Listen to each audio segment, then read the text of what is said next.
Welcome back to Lights and Dice, and today we're tackling one of those classic Vegas debates. Fremont Street versus the Strip. Now, for me, they're both iconic, but they offer completely different vibes, prices, experiences, and whether you're sort of planning your first trip or you're looking to switch it up a little bit, we're going to break down everything you need to know from casinos and hotels to food, shows, and of course the gambling. Chris is here with me as always, and I'm guessing we might not agree on everything today. What's your thoughts, Chris? Well, it's certainly possible. I mean, I've been on both sides of the spectrum there too. I've spent some time downtown in various different properties, and I've spent some time on the Strip in various different properties. So I definitely have opinions on both. Who knows? But I think the point is that we don't agree, right?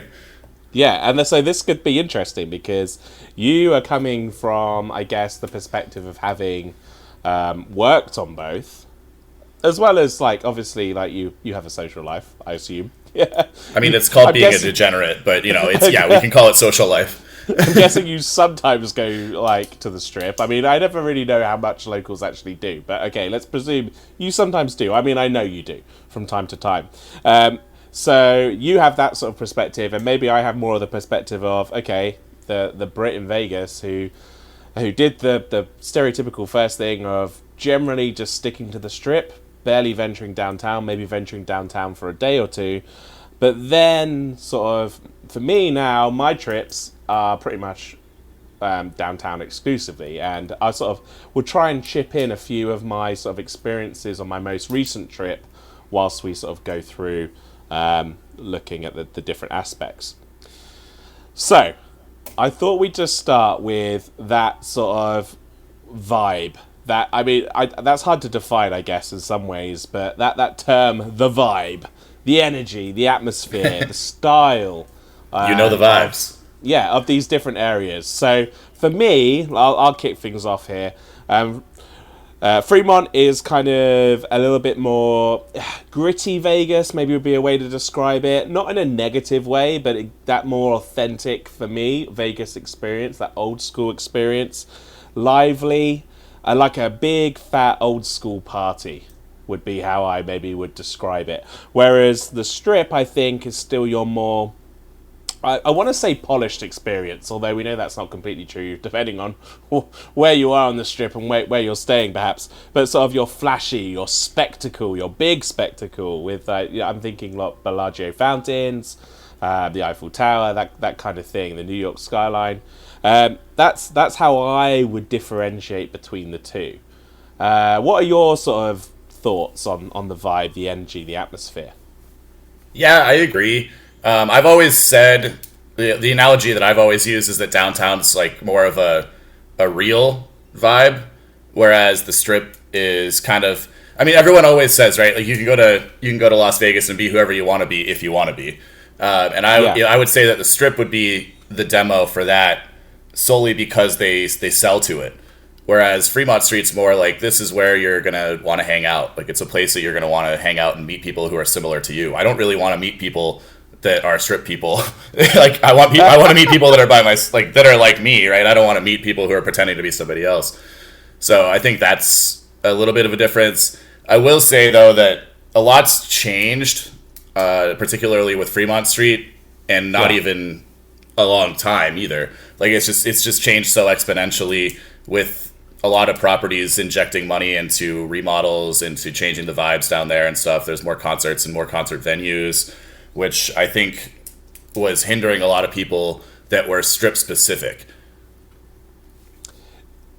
Do you think, therefore, that Fremont is eventually going to become like a Strip 2.0, and maybe that's kind of something we don't really want? Or do you think that that's a good thing and it's just offering an alternative downtown, it's offering a little bit of what perhaps was missing? I mean, using Circa as an example, sort of Stadium Swim, other than the Nugget, maybe there was no real good pool options downtown. Now we suddenly have that. So that's maybe bringing in a clientele from the Strip that previously weren't coming downtown. Is that a good thing? I mean, for downtown, surely it is, but is there a danger it becomes too much? Okay, we're just trying to be Strip 2.0, and actually, that's not what we want to do. Well, I think a lot of people would argue that it's already becoming that. But those are a lot of people who like the days of, we gave you a free steak dinner just to walk in the door or something like that. And, $1 blackjack, 3-2, double after split, etc. You got to do all those things because it's downtown and that's old Vegas. And I think that it really needed to move on from there. I wouldn't necessarily go as far as saying Strip 2.0, but I mean, part of the security and the upped element of Fremont Street has to do with a different clientele. Like if you're having that kind of people in there, it's gonna inherently bring people that you don't want around too. So I think a lot of changing the clientele helps. But yeah, I mean, like the pool products, like I said, they've remodeled a lot on Fremont Street in general because it's you mentioned Stadium Swim at Circa, and you kind of briefly mentioned the Shark Tank at Golden Nugget, but I mean the Plaza's got a pretty cool pool. They've even got pickleball courts. True. I know Downtown Grand has a pretty cool little pool area. So it's not like, and plus the Binions has that one on the roof too. So it's not like there's plenty of options for you too, but they've really been upping their game to try and compete. And in terms, I guess this fits with the vibe. I don't think I'm sort of straying into another of our sort of categories that I've noted down, but sort of that sort of stereotypical view of, I think that the stereotypical view was downtown was but not as seen as safe as the Strip. Perhaps you're going to encounter more undesirables downtown. Street performance you want to avoid. And my opinion was like that.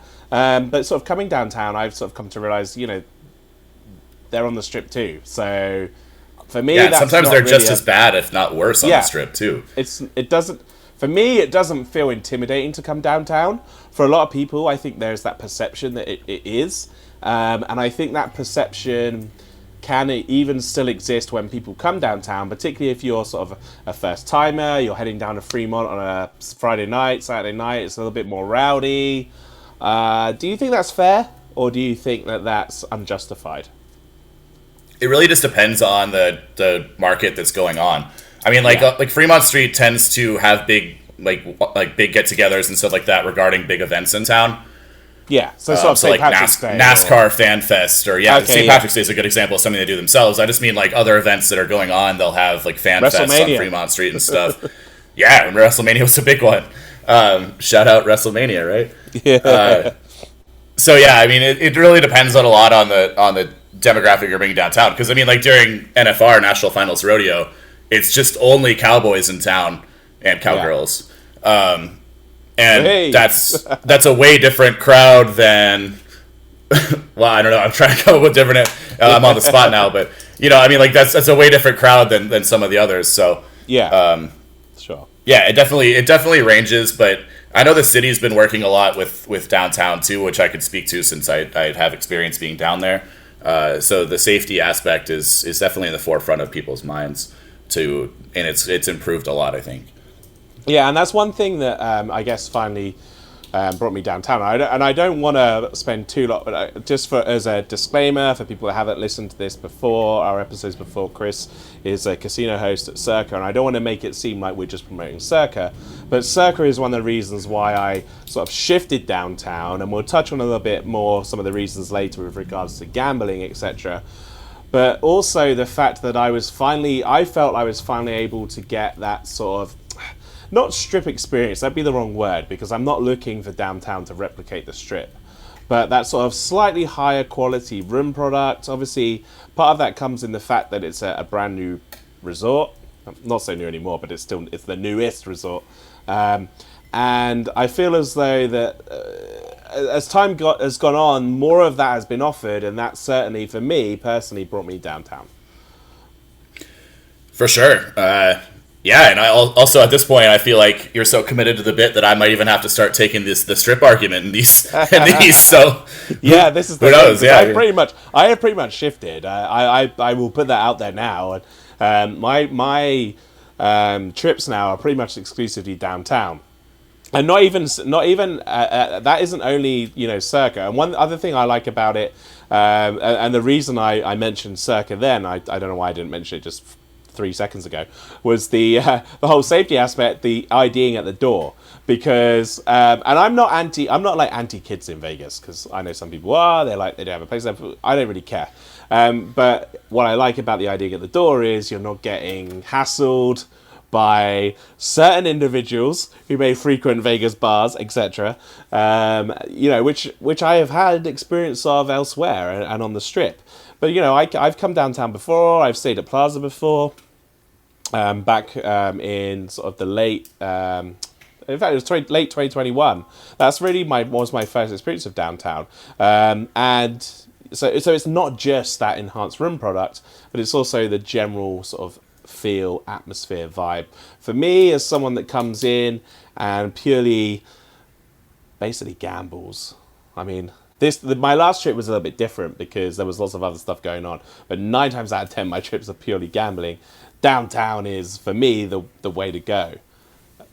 Which kind of like nicely leads into our next sort of planned segment, if you can call it that, because I just want to talk about the gambling differences. The main reason for me still, and actually this could be an interesting future episode, because for me the main reason to come to Vegas is still gambling, but I don't know if that's necessarily true anymore of the general population. I think Vegas is a lot more than, well, it obviously is a lot more than just a gambling destination, but I'd be interested to know how many people come to Vegas and don't gamble at all. But for me, in terms of gambling, the Strip kind of looks the part, but when it comes to the actual games, your minimums are higher, odds are often worse in places, you're sort of paying a little bit more maybe for that setting you're in. I'm thinking particularly with things like, as well, video poker pay tables. Whereas on Fremont, we're getting sort of lower table minimums, better rules on certain games, maybe like blackjack. So if you're a low roller, would you say that your money goes a little bit further? Would you agree with that? If you're a low roller, definitely your money would go further downtown. I mean, if you're a high roller, the chances are pretty high your odds are going to be about the same everywhere. Just because, like a high limit room, just because you're giving them higher action, they're going to give you better odds. And they're going to give you better pay tables and stuff. But you got to also be willing to play $5 denom video poker or something like that in above. So you're paying for the privilege to do that. Like a single zero roulette table, a lot of places is going to be like $100 minimum at the very least. Yeah. Probably even more than that if it's busy. You could argue you're going to get that on the Strip at a half decent property. Maybe not the Wynn, but at somewhere half decent. Yeah, and it just depends on what time, too. I mean, it's possible the Wynn would give it to you, like, midweek during the daytime or something like that, just because they have tables to fill. But it's also possible they wouldn't, because, sometimes they like to remind you that you have to earn the privilege of being at Wynn, so... And I always feel like, I mean, this totally fits in with our sort of myths episode. I guess shout out to that episode if you haven't listened to it. I think it was episode 2 we did all these discussions around myths that exist around Vegas. But I always feel as though the slots are slightly looser downtown. There is no, they probably are not. There's no sort of logic in it because it's all random numbers, as we talk about in the episode. But for me, I feel as though I always do better downtown than I do on the Strip, playing the same machines. Well, I mean, there is truth to that because you can look up average pay percentages and hold percentages based off of the markets, especially in Las Vegas, because gaming posts that.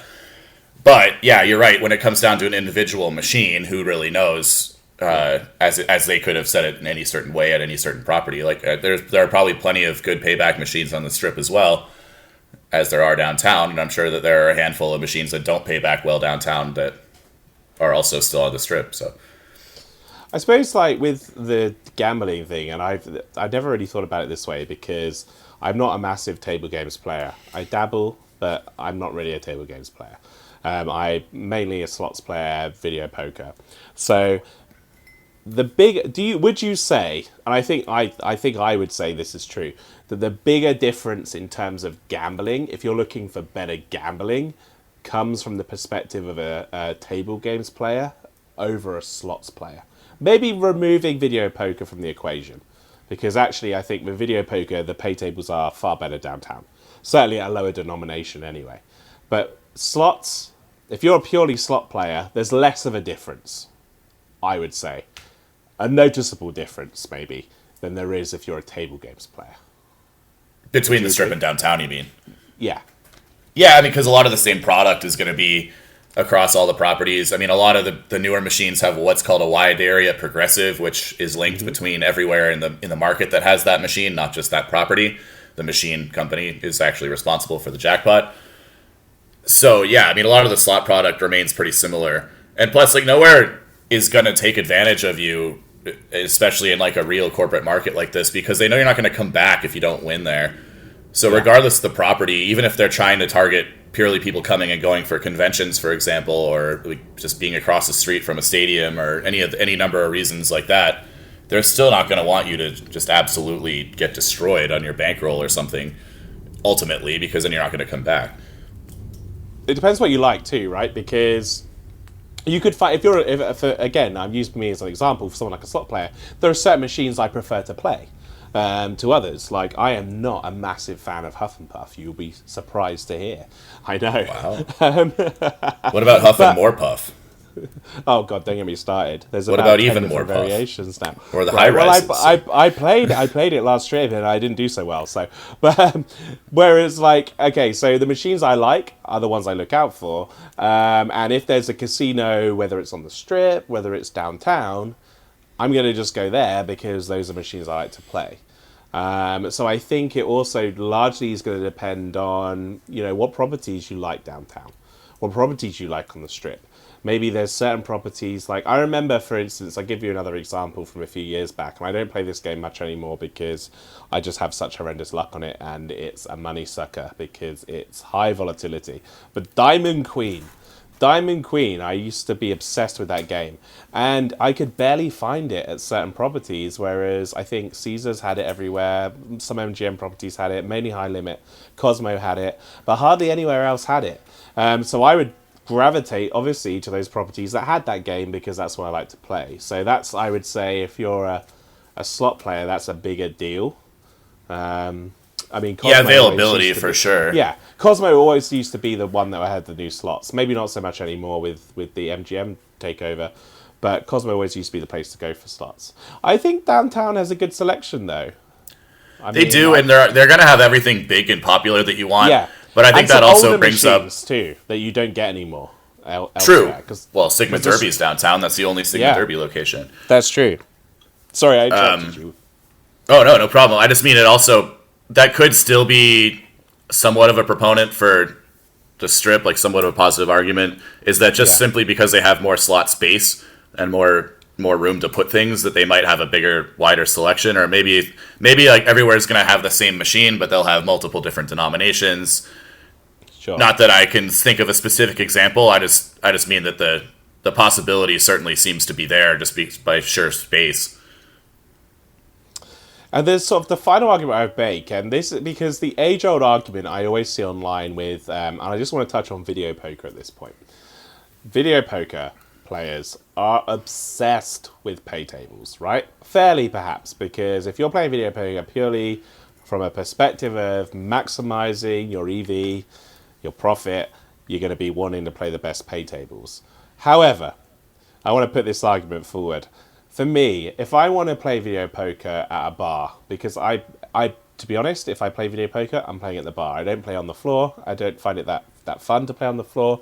I want to play at the bar. I want to have some interaction with the bartender.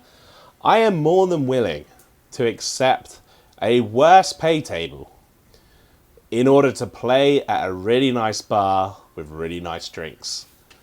Is that weird? Am I sort of saying something really controversial there? Or is that a thing? You know, because I think it's a thing. Well, I mean, because I was about to joke that I thought the whole point of video poker wasn't the pay tables; it was to spend $100 on a free drink. Yeah. So yeah, unless you hit a royal. Yeah, well, at that point, like, are you down that much? Who knows? Yeah, exactly. But, like, you know, I always use that argument with people who used to complain back in the day, going back to the strip at this point, of Chandelier Bar because they had drinks tickets. But I'm like, well, if you're playing, you're going to get drinks tickets. You're never going to have a problem getting drinks tickets. But you're getting maybe 6-5 bonus poker, but you're also getting much higher quality drink than maybe you would get if you were playing at some random casino bar downtown. And that's not a criticism of downtown, but that's more a thinking about back where you want to play.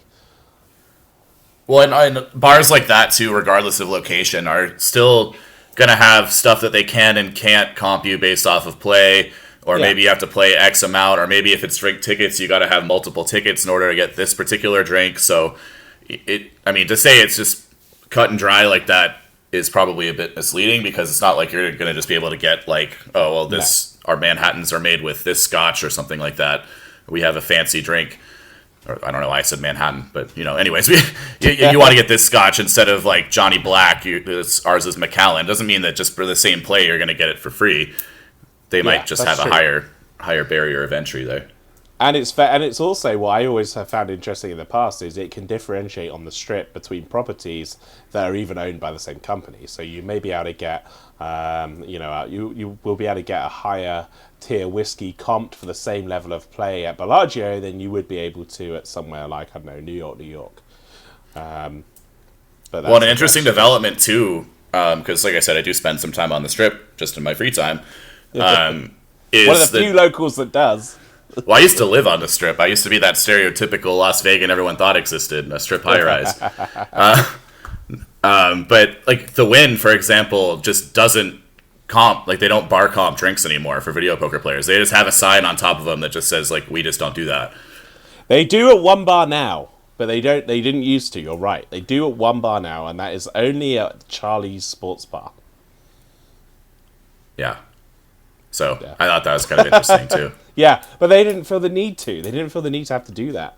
No, and they use a strategy too, where it's like if you're staying there and you just room charge everything, like you're almost certain. Like if you're a player, you're almost certainly getting your drinks comped.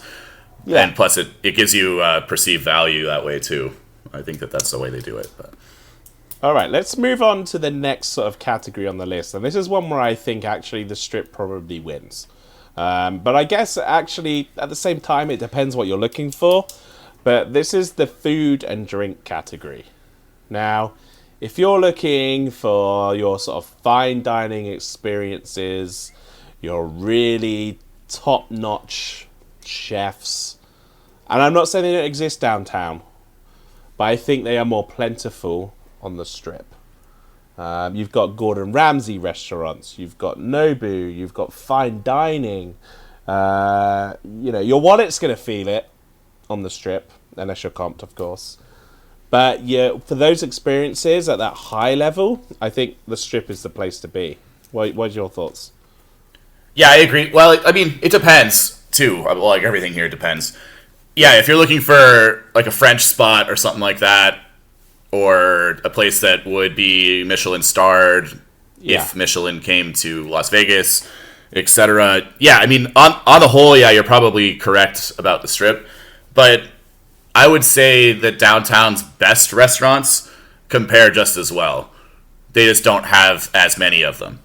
I would agree with you there, actually, and probably a better price point, too. If we're thinking at, like, I don't know, Oscar's Steakhouse, I would put that up there as one of the top steakhouses in Vegas. That is, for me, just as that rib cap, just as comparable to a rib cap I'm going to get at somewhere like, I don't know, SW. For instance, of the Wynn. So I think you're right there. I agree with you. What about sort of lower cost options? Because there's always this perception generally that lower cost is there's more options downtown, they're better downtown, etc., etc., etc. Do you think that's true, or do you think there are enough now lower cost options on the strip that allow it to be competitive? I think in both cases, when you're talking about the specific resort side of both, that they're probably about comparable, because anything that's going to be cheap is going to be, it seems like it's kind of a gimmick almost. Like downtown they have, like, I think it's Fremont that has like the $11.99 steak and lobster special or whatever, and whether or not you enjoy that steak and or lobster is to be determined. But they also have similar stuff like that on the strip too. Like Casino Royale particularly comes to mind, or places similar to that.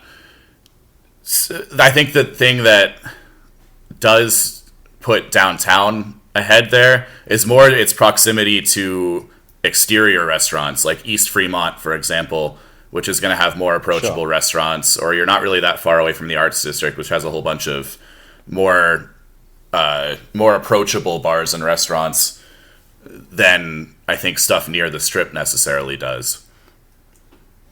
So I hope I'm not going to put you on the spot here, because I am about to put you on the spot. So you've got about I hope I'm not. I hope I'm not going to, but I am. 10 seconds of thinking time, because I did warn you about this, and because it just popped into my head. If we were just to take the Strip and downtown, ignore anywhere else, okay? And proximity to downtown too, you can have, like, I don't know, somewhere within walking distance, let's say. What would you say is the best, in your opinion, the best steakhouse in Vegas? My personal favorite is Bazaar Meat, which is at Sahara, Okay. for the not too distant future. I heard that they're moving somewhere, but that's my personal favorite steakhouse. Otherwise, yeah, I mean, I'll admit a little bit of bias here, but I really like Andiamo and Barry's, although I do spend a lot of time at both, mostly based off of my... We've spent time at both. That's another. I would say Barry's is my. I give Barry's the slight edge over Andiamo's, but maybe that's because we've been there more recently.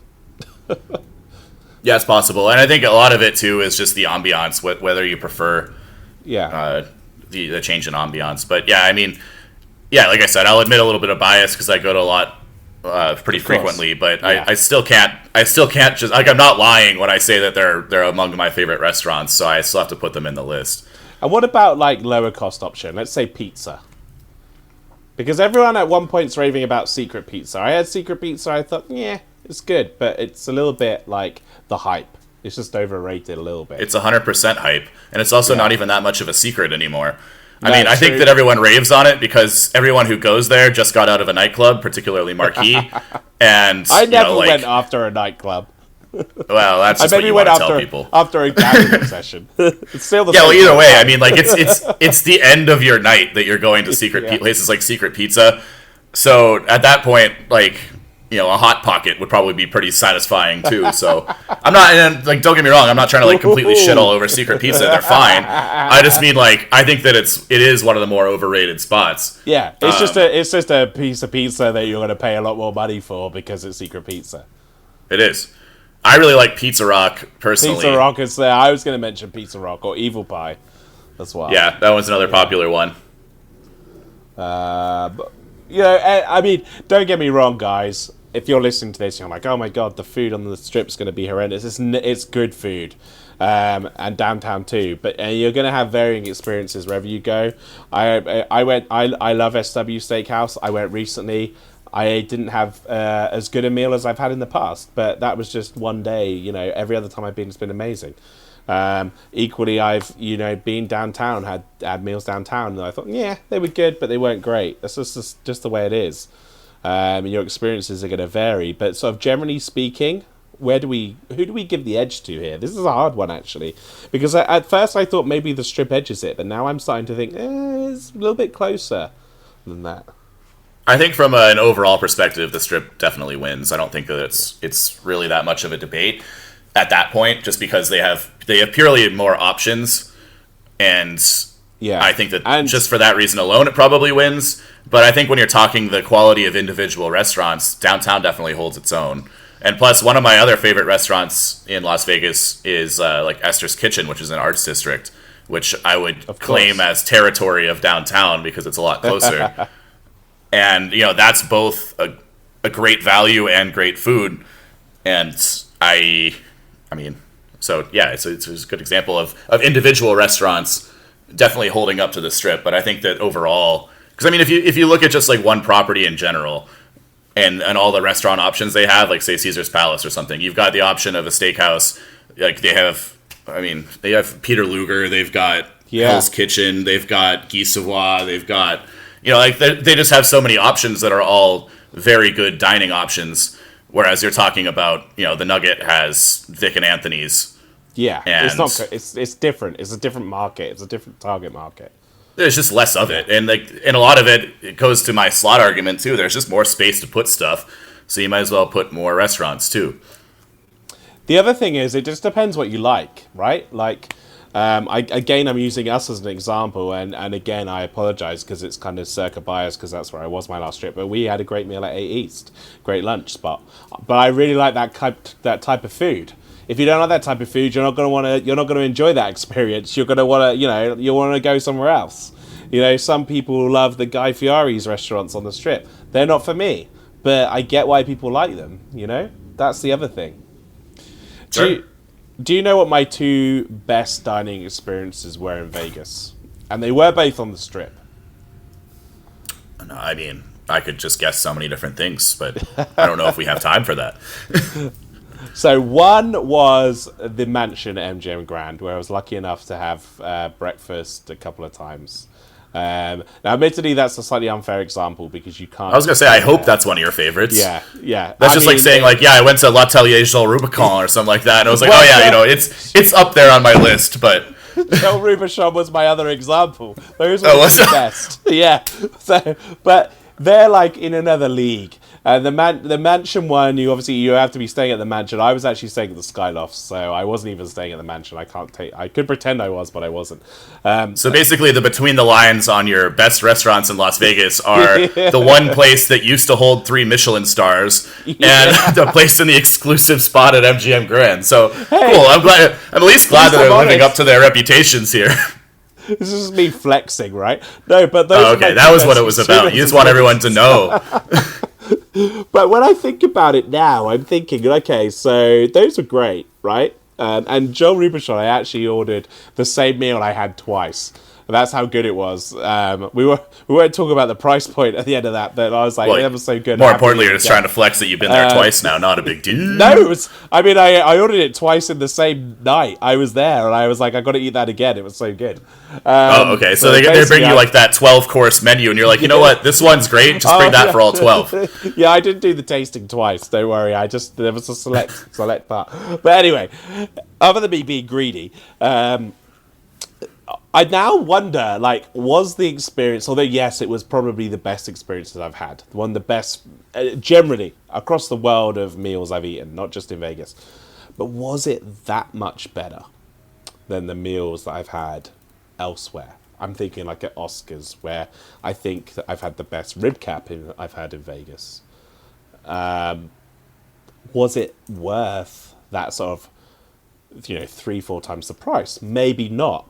So maybe it's also a little bit about value for money in terms of what you're getting and what you're wanting back. Let's imagine none of this is comped. Let's imagine you're paying for it all. Maybe your better options in terms of value for money for a good quality meal are downtown. But if you want those sort of Michelin star experiences, those fine dining experiences, the Strip wins it. Yeah, I could agree with that. I mean, it makes it interesting when Michelin doesn't come here and rate stuff anymore because they assume that people travel to Las Vegas for reasons aside from food as it is. So, and I also think that's a good thing because I think there'd be way too much politics behind it. Like every Strip restaurant that's like rated $4 signs or whatever is going to be a Michelin starred restaurant now. And it's like, it'll almost dilute it anyway.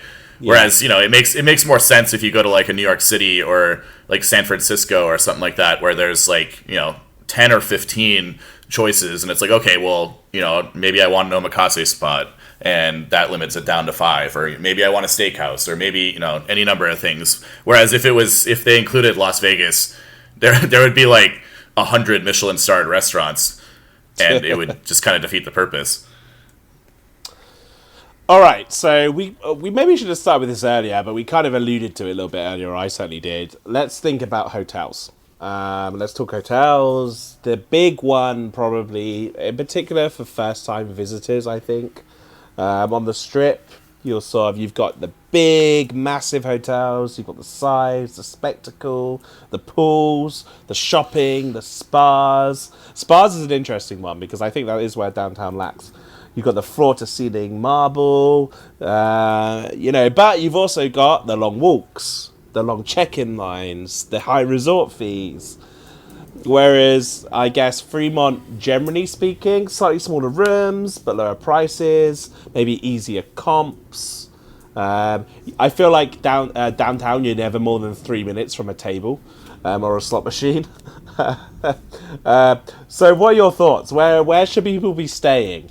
I guess we can't really say who wins here because it depends what you're looking for. But where would you stay as a visitor to Vegas? Yeah, it all just depends on the customer and what brings you to town. I mean, you could argue probably every property really if you really wanted to. I mean, Yeah. maybe you're in town for a convention. The chances are your convention's on the strip. You want to be somewhere near the convention, or your company paid for your hotel, etc. Maybe you have Hilton status, so Resorts World is your choice or something. Any number of things like that could weigh into it, and that would make it not the wrong decision. Like everyone, if it fits you, it's the right decision. However, I guess if I was like particularly coming in for my first time or something, which we did touch on, on a previous podcast, but I think Yes. then I would probably look at something. Well, again, it just depends on what's important to you. Like, do you want to be near the Bellagio fountains and stay at Bellagio or Cosmo or maybe even Paris, where you can see it better, or do you want the Mandalay Bay beach? Then stay at Mandalay Bay so you can access it. And I think that's one of the better pools on the That's strip. probably one of the best pools, in fact, actually. Yeah, I mean, they just put so much effort into it. I think it kind of has to be, right? They got the I mean, wave pool there too, right? Well, that's the beach. Yeah, Right? yeah. Yeah. They got a lazy river, too, though. But I mean, personally, and I think, like, I've always said that, in my opinion, Mandalay Bay is... Rest in peace, Monte Carlo, Lazy River. I have to add that in Monte whenever Carlos. anyone mentions, whenever anyone mentions the Lazy River, because they completely screwed over that pool complex. Anyway, sorry. Yeah, Park MGM. At least you can't smoke there now. It's true. Yeah, my opinion on Mandalay Bay, to go back to that, though, is it's definitely one of the top properties in Las Vegas that I think if you had to just say, like, I can't leave the front door, I got to stay in this building the entire time I'm Yeah. here, it's one of the ones I would want to be at. Yeah, Just I went because through they a have so many period different of options. staying there quite a lot because for that reason, I used to just go to gamble, stay gamble, want to get food, want to go like out by the pool for a few hours, whatever. That used to be my go-to because especially as like a repeat visitor to Vegas because location then is less important. I think when you're a first-time visitor, and we touched on this as you said in our episode, I think it was episode 3. You're looking for that sort of Vegas experience. Maybe you don't know whether you're going to be ever going back to Vegas again. You maybe want to do it properly. You want to stay at one of those iconic properties, Bellagio, Caesar's Palace. Sometimes I think that they fall short because they don't have to market as much because they can trade on their name.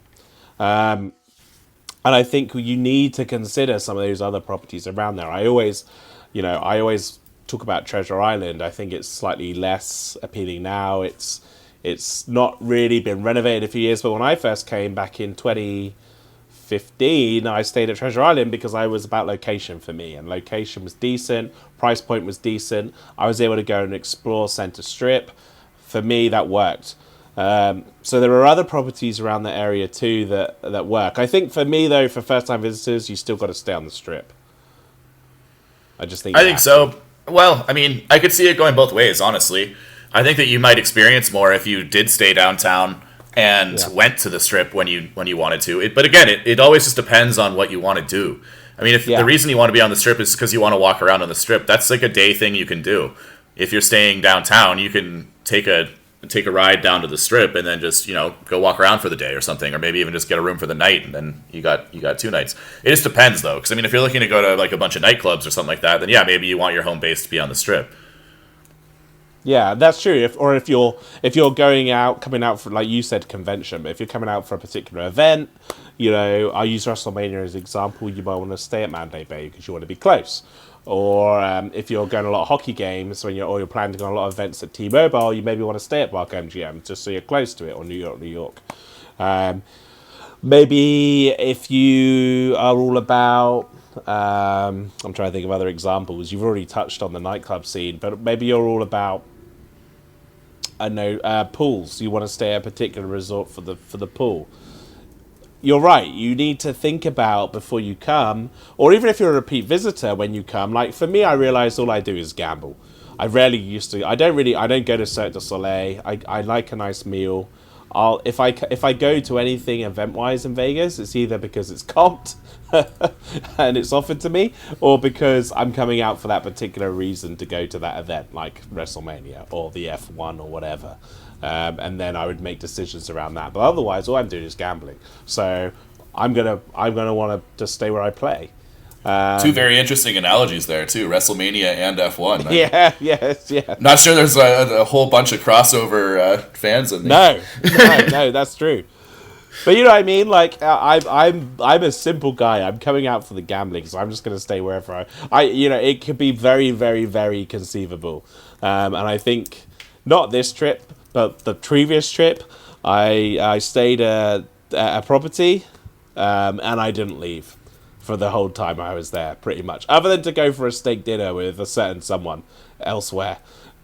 Sister property, but other than that, I sort of just stuck in the same place. So for me, that works. But it really depends. You're right. It depends what you're looking for. So I don't think we can come up with a winner here, because I think the winner just depends on individual needs, and whether or not it meets that, then it's a winner, and if it doesn't, then it's a loser, and you go back to the drawing board. But the good thing is, I think in general, Las Vegas is pretty approachable from a financial standpoint.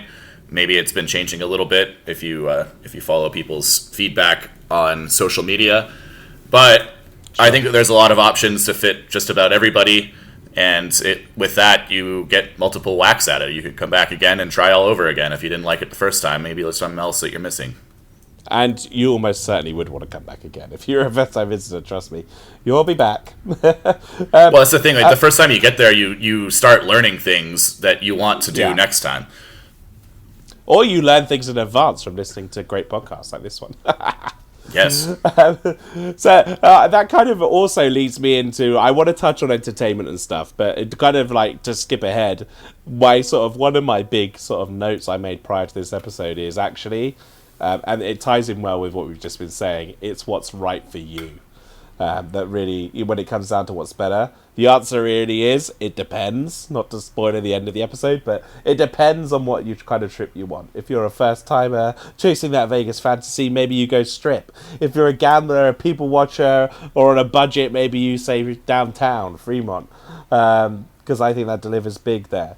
But let's talk about entertainment, because entertainment's an interesting one. What in terms of, because there is more than just gambling. I know I don't necessarily portray that, but there is more than gambling in Vegas. There's a show for every taste. The Strip tends to have, I think, those sort of big hitters. Cirque du Soleil, loads of magic shows, A-list residencies. But Fremont has its entertainment too. You've got the light show, you've got the zip line, you've got the street performers, you've got the free live bands. You've got all kinds of stuff, and there's obviously shows within casinos downtown too. I would say that's something that, to take Circa as an example here, you don't really have. Would you agree, or am I being unfair? As an individual property, maybe not, but they do have DJs that go to Legacy Club or Stadium Swim, but that's also true. The part of that ownership group is also Downtown Las Vegas Event Center, which does have headlining events. Good point. And then when you're talking about Fremont Street in general, they also bring in the free concert series, particularly in the summertime. So they'll get real big names that show up for a free show every once in a while. So you don't have to get tickets to, say, the Coliseum or T-Mobile Arena or something. You just show up. And some of those tickets are expensive normally for those sort of shows on the Strip. Yeah, we've had some good ones there. So that's definitely a component too. That sets itself apart, at least. Where would you say, if you're coming for shows and entertainment, would be where to go though? Or it depends. Well, no, I would definitely say that the Strip's probably a winner here too. But I think at this point, because we just kind of touched on where to stay for all these things, I think at this point it's noteworthy to say that I don't think that you should necessarily stay there because of what we're talking about now. That's true. If it shows, for sure, I'm not saying you should stay on the Strip just because of a concert that you wanted to see or something, because everything's a 15-minute Uber ride away or Lyft ride or bus ride or no free promos. But yeah, so there's plenty of options. So I think that that's important to separate from the conversation that we went over the staying component. I think at this point it's more just like, where would you expect to find these things? And I think that in that case it would be the Strip. And you could still, if you're a gambler and you're thinking from a comp perspective, you could still get these sort of shows, these things comped by hotels that the show isn't at. You know, if you want to go and see, I don't know, Bellagio, and you're staying at New York, there's no reason why you still couldn't get that comped. Well, I mean, that's a pretty easy analogy since those are both MGM. Exactly, because they're both MGM. That's why I picked it. But okay, Eve, let's think of another one. I mean, if you're a big enough player, you're going to get something covered anywhere. Like if you're a big enough player at the Wynn and you want to see they'll still pay for you to go to Yeah, exactly. But you would have to be a bigger player there than you probably would have to be at an MGM property to qualify for it. And I always use MGM as the example because obviously they have T-Mobile and they have a lot of the... and also actually at Park, they have the residencies, don't they? They had Lady Gaga there for a while. They had Bruno Mars. You know, they're easier probably as a comp within MGM than if you're staying... I know if I said to you, can you get me a ticket to Bruno Mars? Like, sure, you could probably do it, but it's probably going to be a bigger deal than if I was staying at MGM. For the same. Well, yeah, surely, just because it's something that they have on their own properties, it's always going to be easier for them. I wouldn't go as far as to say it's like it'd be considered a soft cost for them, but it's an internal expense for sure. Yeah. And what would you say in terms of big events? So if we're saying for entertainment wise, let's go with events at T-Mobile. Let's say Vegas Golden Knights and Raiders. Let's say sport events. What would you say there? What's the best option there? For, like, I guess I'm confused as to what we're referring to at this point. Those are both on the Strip, so the best option there would be to go there, I guess. But okay, so like, where would you still stay on the Strip for those, or would you say actually downtown is equally as good an option for those? I think that anywhere is equally as good of an option for those. I mean, it's particularly T-Mobile. It's because it's right in the middle of the Strip. It's really accessible from wherever you're staying. I could see the argument for Allegiant Stadium, particularly for a multi-day event, just because like maybe you would just want to be able to walk across that road across the highway, and you want the convenience of that. But it's also not really that inconvenient to get there. Well, it's not really that inconvenient to get there. I mean, leaving is highly unfortunate from Allegiant Stadium. But I don't think that would at all be influenced by where you're staying. It's still going to be terrible to leave. Yeah, that's true, actually. You're right, because you still got to walk across that damn bridge.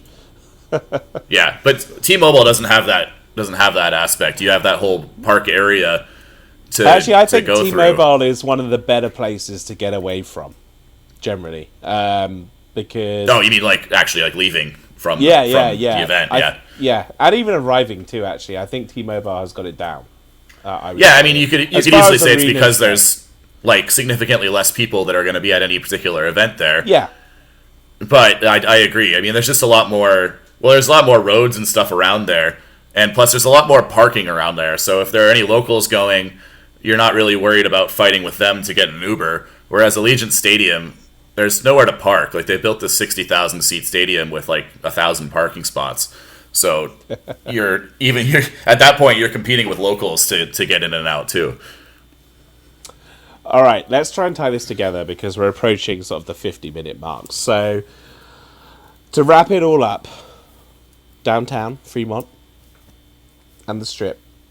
They're very different flavors of Vegas, and they each have something unique to offer, but they have their similarities too. For me, I would say if I had to define the Strip, I would sort of be thinking big, bold, those sort of Bellagio fountains, those stereotypical Vegas experiences. Fremont, maybe a bit more fast, a bit more fun, maybe a bit more forgiving on your wallet, generally speaking. I think you have to explore both. I think you have to find your spot, shall we say. I think you have to go and experience both. There was a lot of time where I didn't venture downtown, and I wish I had done earlier. So I think that would be my message to people out there listening. Whether you're a first-time visitor, whether you're going to Vegas for the full fifth time, you've only stayed downtown or you've only stayed on the Strip, you've got to go and experience both of these things. I don't think I can pick a winner, and I know that's I don't either. Well, the thing is, especially for people who haven't been yet, I think that us differentiating from these two these two areas makes it seem like they're really far apart when they're not. So it's definitely something you should experience both, because you can experience both, and you can experience both numerous times in the same trip. It's not that inconvenient to get back and forth. Just because you can't walk doesn't mean that they're in completely different sides of the city or anything, because you also can't walk from half the strip properties to each other. So I think that's something important to keep in mind, is you can experience both on the same visit. And they're both iconic, right? Actually, now I think they're both iconic. They both, as we've alluded to, they offer different vibes, but that's a good thing. And both have their merits. Sure. I mean, almost every property has something you can't find somewhere else. At least all the good ones do. So you just got to find them all. It's like a treasure hunt. It's fun. Chris, thank you so much as always for your insights. Is there anything else that you want to touch on that you feel I've missed? Not particularly on the topic. I don't know. I mean, you were just here. Do we want to talk about that? Well, it was a good trip. What should we say? I don't know. I don't know how to describe that trip. It was like an exhausting trip. Sometimes that's a good thing, right? Yeah, it was non-stop. I feel like maybe it's because I've got older, but in old age, I think I prefer a more relaxed, chilled trip. So that's why you went to all the wrestling events. Yeah, yes. So I think like my next time needs to just be chill out, not plan loads of stuff, relax. Yeah, but I had a great time. I mean, we met up. It was good. We had some nice meals. Yeah. Oh, that's we didn't. Yeah, actually this trip as well. Like, I just feel like I went way too hard day one, which is like something I probably allude to in that sort of first timers video. Don't do that. I did yeah, that, but you can say that all you want. Everyone's going to do it anyway. And it's the same everywhere, too. It's not even Vegas. Like, you go to Cancun or something like that, and you're going to hit the all-inclusive way too hard day one, and then day two, they're not getting any advantage of it because you're sitting in bed. Well, that's how they get you, right? They know that. They know that's going to happen with all-inclusive. Well, yeah, but then you're gonna clean them out on room service, though. So yeah, that's true. But yeah, I mean, for me, Vegas is still my thing.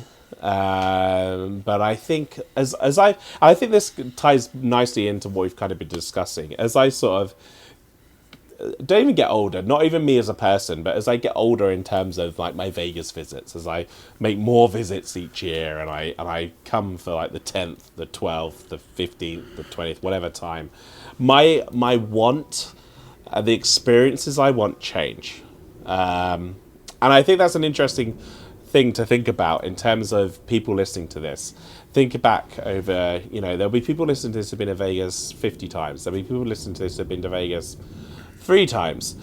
Think about 0 times. Or 0 times. But think about, if you have been, over time, how those experiences have changed and how that has impacted on where you choose to stay, what you choose to do. Maybe your favorite restaurant is no longer there. Maybe your favorite hotel is no longer there, and how that's influenced your decisions going forward. I don't think, going back to the topic, there's a clear winner in this. Personally, I've shifted my play downtown, but that's because the main reason I come to Vegas is to play. And for me, that works. If the main reason I came to Vegas was to go to nightclubs, maybe it wouldn't work so well. So I think, to go back to the topic, put that into perspective. Think about what you want to do, what's important to you, where you want to go, and pick your own winner. We've just done a whole episode. We've just done a whole episode, and we've done a whole episode and not reached a conclusion, which I kind of feel bad about. But I don't think there is an answer to this. Yeah, the topic of the episode, which is better, the stripper downtown. Too long, didn't read. Neither one. Yeah. There's the title for the episode, right? Yeah. All right. Well, thank you for listening, everybody. If you want to get in touch with us, we're on social media, Lights and Dice on X, on Facebook, or on Instagram. You can find us there. Also, you can drop us an email if you want to, studio@lightsanddice.com. The website is the same, and that goes to all those social media links. So drop us an email, get in contact. Chris, where can people find you more generally on socials? Twitter, X, I am Chris Waterman 17. Instagram, this is Chris Waterman is my handle. Those are probably the easiest ways to reach me. To look specifically into me. I apologize if you're looking at my Twitter feed now because it's mostly me complaining about my favorite hockey team. But other than that, I mean, happy to interact. So how are the Vegas Golden Knights doing in the playoffs? I haven't really been keeping up with it. Are they doing well? They're doing well. They just it depends on when you're hearing this, right? I guess. Yeah, they did win. They have a decent chance of moving on in the playoff. But I would, for those of you who don't know, I was born in Canada. I'm a Vancouver Canucks fan first and foremost. Although I do have season tickets for the Golden Knights, so I am pleased that they're doing well. But the Vancouver Canucks seem like they're about to be going through it. So you will experience that on my Twitter page if you follow me there. All right, well, that's it for this week. So whether you're sort of rolling, I'm going to tie this whole episode together with some. Well, where do we find you? Where do we find you? Of course, at Las Vegas UK on X. I'll just give you the shameless plugs. Yeah, come follow me too. Come find me only. But I don't tweet as much anymore as I used to. I feel like you tweet more than me, but please do come and follow me. But anyway, in terms of closing the episode off, that's it for this week. So whether you're rolling dice downtown or chasing lights on the strip, like what I did there, keep chasing the lights, rolling the dice, and listening to Lights and Dice. Thanks for listening, everybody. Thank you.